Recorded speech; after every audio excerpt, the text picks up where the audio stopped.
Tisztelt vendégeink, kedves kollégák, kedves gyerekek! Karácsonyi ünnepségen köszöntelek benneteket. A karácsony talán az emberiség egyik legnagyobb ünnepe, az emberi érzelem legnagyobb kifejezésének az ünnepe, a szeretet ünnepe. A karácsony, mint bizonyság, mindig megmutatja, hogy az ember valójában miért van a Földön, miért él itt, mi a célja ezen belül a létnek. Ez a cél valójában a szeretet megtanulása, a szeretet megtapasztalása, de ami a legfontosabb, a szeretet felismerése. Nos, mi lehet ennek az egésznek az oka?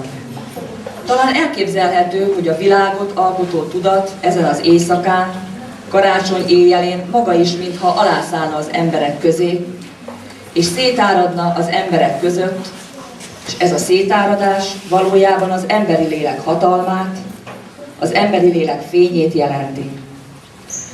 A szeretet ezen az éjszakán, mint megnyilvánult erő, jelképezi az embereknek, ha egyszer működik, akkor miért nem működne másodszor is? Ha egyszer az ember meg tudja tenni, hogy szereti a másik embert, akkor semmi sem tiltja neki, hogy annak folytatása legyen, hogy működjön, hogy állandóvá tudjon válni. Az embernek éreznie kell azt, hogy mindig képes a megújulásra, a felismerésekre, és mindig képes befogadni azokat az információkat, amelyek az ő számára a szeretetet és a boldogságot jelképezik. A karácsony, mint egy örök visszatérő jelzi és tanítja az embernek, hogy van valami, amire mindig oda kell figyelnie, mindig szem előtt kell tartani, hogy valójában az nem minden, ha az ember egy gyönyörű, szép, zöld fenyőfát feldíszíthet, hanem az a fontos, hogy megérezze a másik ember lelkéből áradó szeretetet. Az életben minden egyes pillanat fontos, és minden egyes pillanat megismételhetetlen, pótolhatatlan, de ha szeretet van benne, akkor múlhatatlan is. Karácsony szelleme mindig arra világít rá, hogy az embernek észre kell vennie, hogy miért van itt a Földön, mi célból. Ez az egész csak azért van, hogy az ember megtanuljon egy aprócska hitet, de egy óriási szabadságot is, amit úgy hívnak szeretet.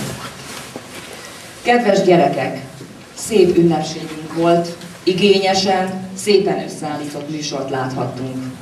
Köszönjük a szereplő gyerekeknek és a felkészítő felnőtteknek. Ezután pedig következzen a jól megérdemelt téli pihenés, a téli szünet. Kívánom nektek, hogy otthon is szép karácsonyotok legyen.